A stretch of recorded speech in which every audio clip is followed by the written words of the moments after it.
There's a certain kind of person who doesn't raise their voice even when the world seems to be falling apart. They don't argue. They don't panic. They don't rush to prove themselves right. They just breathe. And while everyone else is trying to make sense of the chaos, they quietly watch. Like someone who's already been through this storm before. You've probably met someone like that. The kind of person who feels like silence itself has wrapped around them. No matter what happens, they remain composed, steady, grounded, untouchable. And if you've ever wondered why some people can stay so calm while others fall apart, the answer is far deeper than you might think. Calmness, real calmness, isn't the absence of emotion. It's what happens when emotion meets understanding. It's not that these people don't feel. They do. They just don't react in the same way anymore. Once you've seen enough, once you've hurt enough, once you've realized that panic doesn't solve anything, you stop fighting storms that can't be controlled. You learn to stand still in the rain instead. That's the psychology of calm people. They weren't born this way. They became this way. See, people who are always calm usually went through phases where they weren't. They were overthinkers once. They cared too much. They tried to control everything, fix everything, please everyone. And every time they tried, they learned the same lesson, that life doesn't bend to your will, no matter how hard you push. At some point, they stopped trying to control the ocean, and instead, they learned to surf it. That's what calm really is. Not indifference, but emotional wisdom. Psychologists often describe this as emotional regulation. But that term doesn't quite capture the soul of it. It's not just about suppressing emotion or pretending everything's fine. It's about understanding emotion so deeply that it no longer has control over you. Calm people aren't emotionless. They're emotionally fluent. They've learned the language of their mind. They can feel anger without exploding, sadness without drowning, and uncertainty without losing balance. Because inside their mind, there's a small voice that whispers, "This too will pass." And that voice isn't blind optimism. It's memory. They've lived through enough to know that even the worst moments fade, that panic doesn't speed up healing, and that peace isn't found in control, but in acceptance. Most people misunderstand calm people. They think calm means cold, but in truth, it often means compassionate. Calm people are the ones who hold space for others when everyone else is panicking. They're the ones who can say it's okay and mean it. Not because they don't care, but because they know chaos isn't permanent. There's a kind of quiet strength in that. It's the strength of restraint, of knowing that not every battle deserves your energy, not every insult deserves a reply, and not every storm deserves fear. It's the strength of choosing peace even when your instincts want to fight. But let's go deeper. Why do some people reach this state, while others constantly find themselves overwhelmed? The answer lies in a part of the brain called the amygdala, the center of fear and emotional response. In people who've practiced mindfulness or been through emotionally intense experiences, the amygdala becomes more balanced. It still signals danger, but it no longer hijacks their entire system. Their prefrontal cortex, the rational thinking part of the brain, learns to step in before the emotion takes over. In other words, calm people have trained their minds to pause between feeling and reacting. That pause is their superpower. It's why in an argument, they can hear something hurtful and not immediately strike back. It's why they can sit in uncertainty without needing to fill the silence. It's why when the world is loud, they can still hear themselves think. That pause, that moment of stillness is where wisdom lives. But here's what's fascinating. Calm people often weren't taught to be this way through books or therapy. Many learned it the hard way. Through heartbreak, through disappointment, through realizing that reacting quickly often made things worse. At some point, they got tired of their own chaos. They got tired of overreacting, regretting, apologizing, explaining. They reached a point where peace became more important than being right. So now when tension rises, they choose silence over shouting. They choose to breathe instead of blame. They choose to let go instead of hold grudges that burn from the inside. And yet that calmness isn't always easy, because sometimes calm people carry storms inside that no one can see. They look peaceful, but their calm is hard-earned. It's the kind that's forged in pain, not perfection.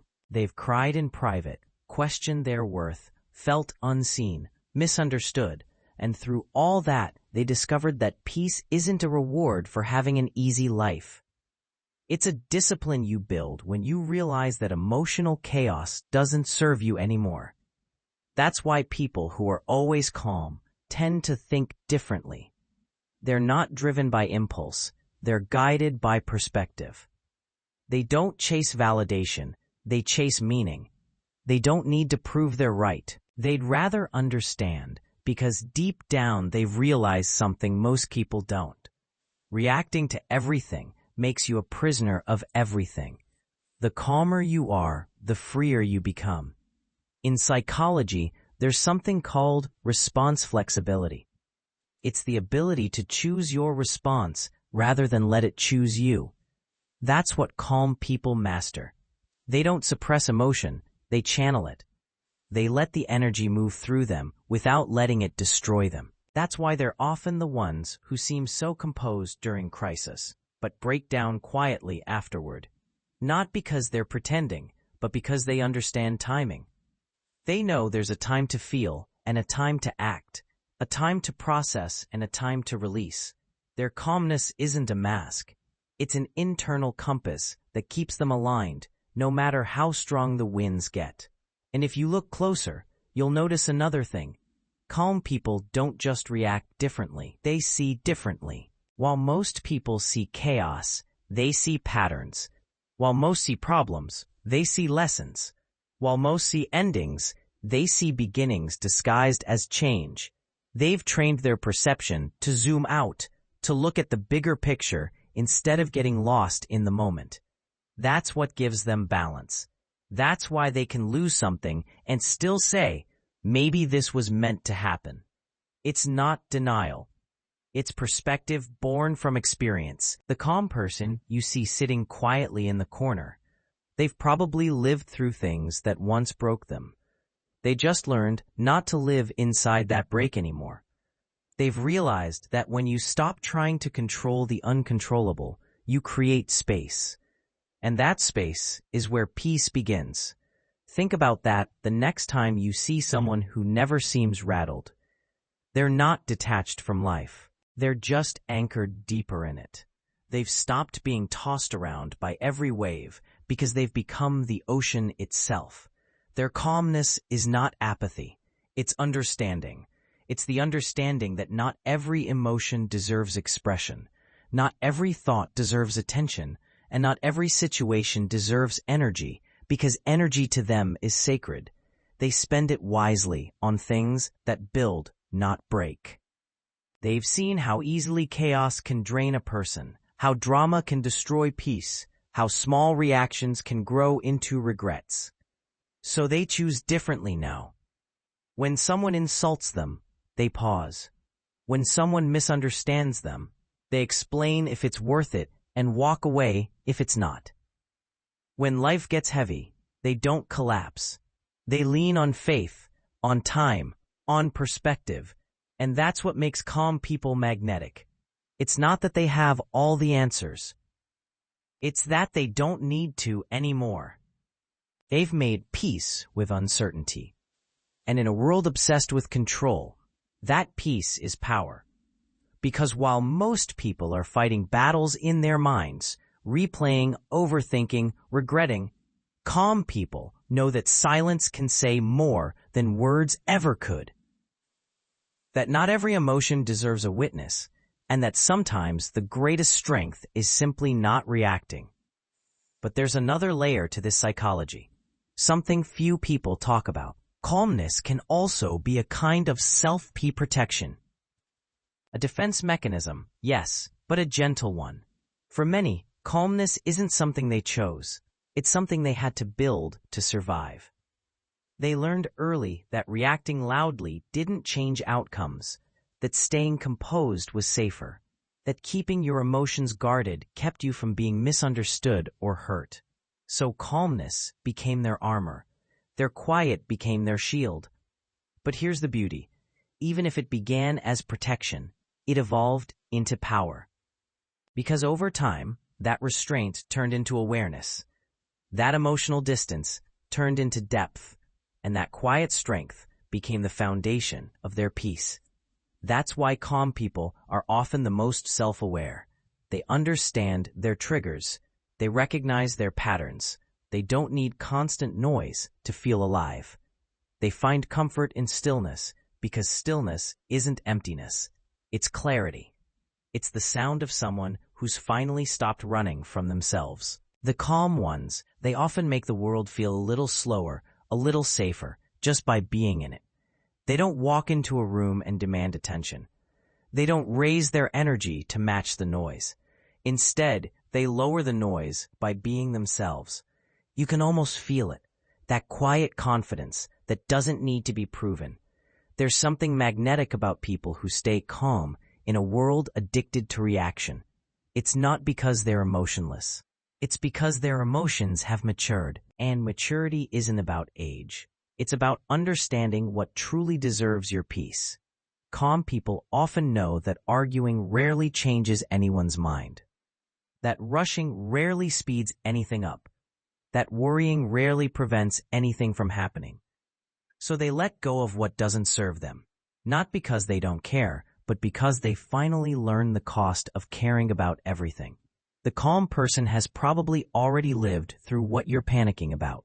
They've already faced the heartbreak, the loss, the rejection, the fear. They've seen that life continues even after the moments that once felt unbearable, and that realization becomes their peace. It's not that they expect life to be easy. They've just stopped expecting it to be fair, and that shift alone removes half of life's chaos. When something bad happens, most people spiral into why me, but the calm person thinks, why not me? Not out of defeat, but out of understanding that life happens to everyone, and resisting that truth only multiplies the suffering. They've discovered a truth hidden deep in human psychology, that pain without resistance is just sensation, but pain with resistance becomes suffering. So they stopped resisting what is. They've accepted the flow of life not as passive observers, but as active participants who know when to move and when to wait, because calmness isn't passivity. It's control in its highest form, the control of self. They've learned to separate the external world from their internal one. The world can be loud, unpredictable, cruel at times, but their inner space, that's sacred. They don't allow every external event to dictate their internal state. That's why calm people often feel like they live in a different dimension, because they do.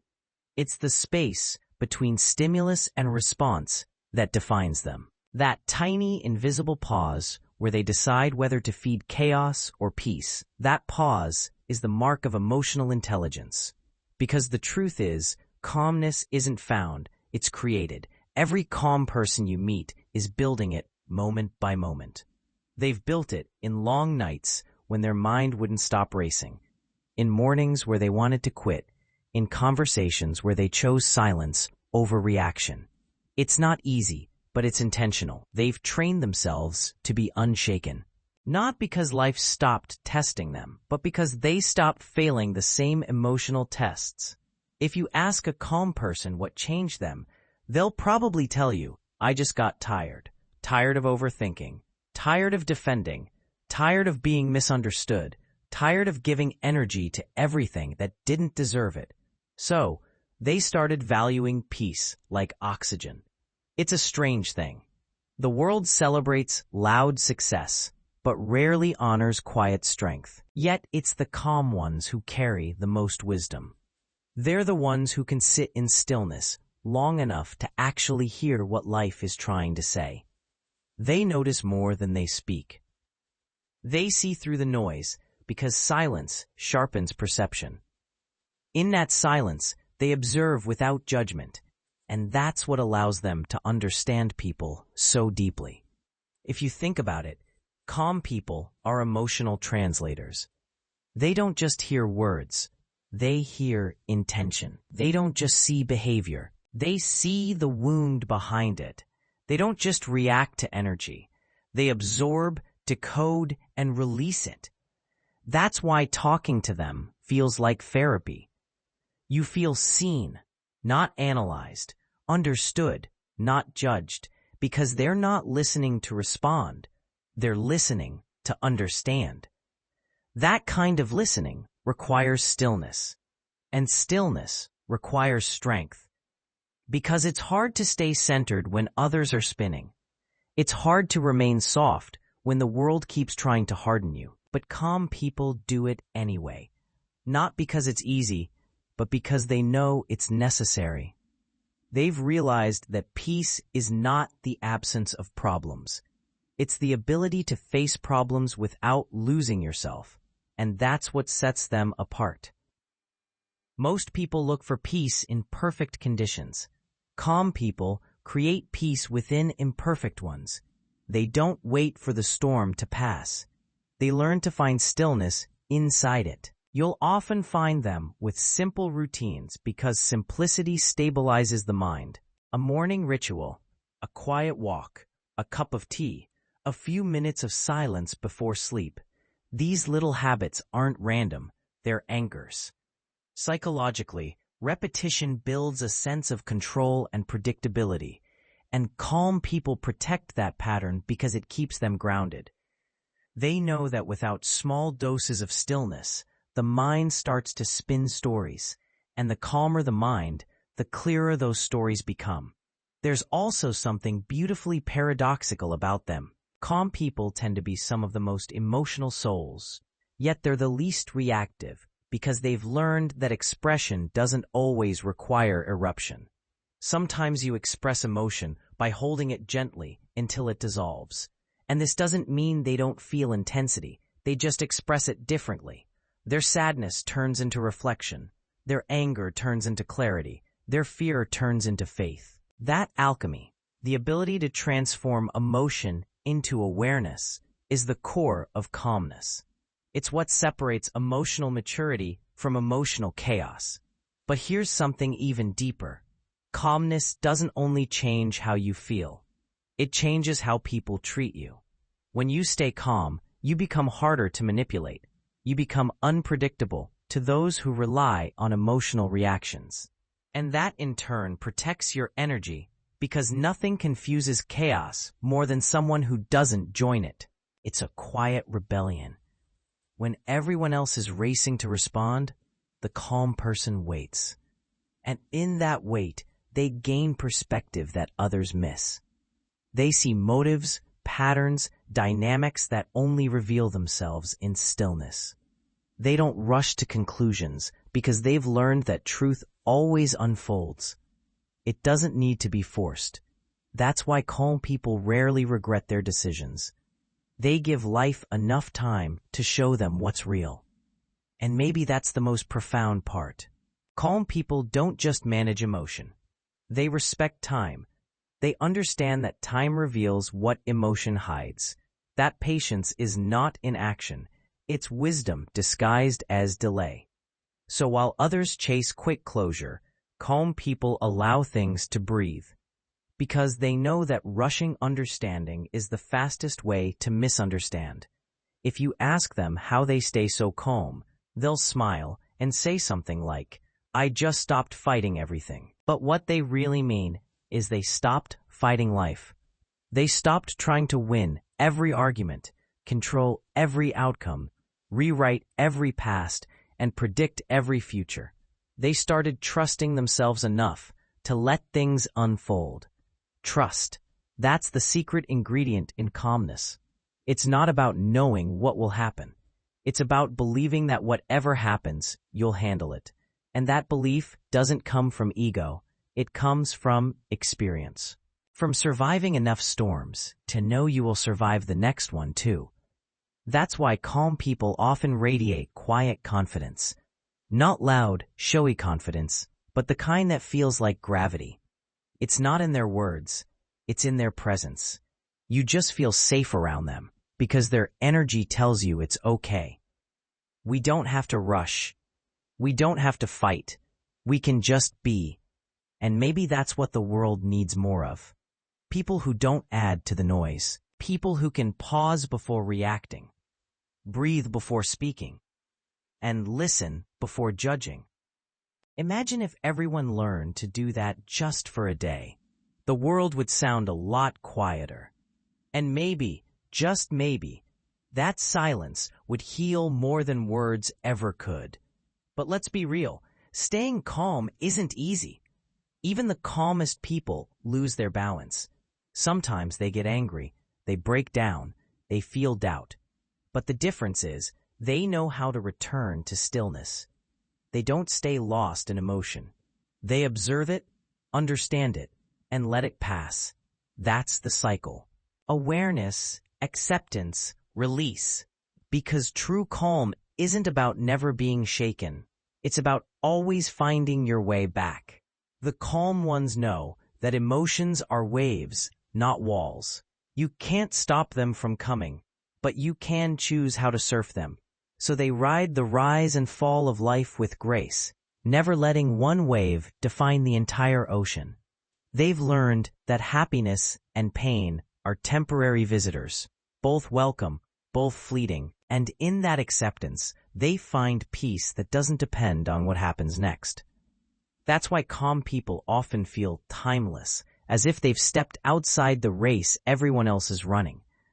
Because in a way, they have. They're not chasing peace anymore. They've become it. And maybe you felt that pull too, that quiet voice inside that says, I just want peace.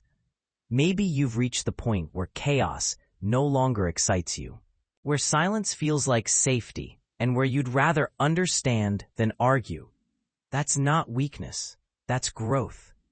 Because calmness isn't something you're born with, it's something you grow into. And once you do, the world changes color. You stop needing noise to feel alive. You start valuing quiet moments, gentle people, slower days. You begin to measure success not by how much you achieve, but by how peacefully you live. And the best part, the calmer you become, the more clearly you see people, patterns, purpose. You start noticing how much of life is noise pretending to be important. And once you see that, it's hard to unsee it. So you begin simplifying. You declutter your thoughts, your space, your relationships. You choose less, and somehow it feels like more. Because calm people know that the goal isn't to have a perfect life. It's to have a peaceful mind. And peace doesn't come from fixing everything outside of you. It comes from learning to rest within yourself, even when nothing outside makes sense. That's what makes calm people rare. Not their lack of emotion, but their understanding of it. They don't escape the storm. They become the stillness inside it. They don't control the wind. They learn to move with it. They don't fear uncertainty. They see it as part of the dance. And maybe that's the message we all need. That calmness isn't found at the end of the journey.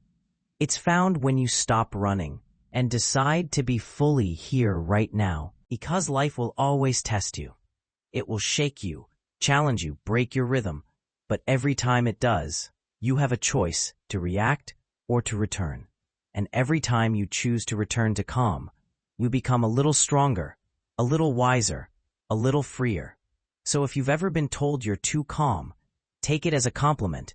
It means you've mastered the art of emotional balance in a world that thrives on reaction. It means you've learned to see the storm without becoming it. And it means you found the kind of strength that doesn't shout. It simply is. Because calmness is not emptiness. It's fullness without noise. It's power without aggression. It's emotion without chaos.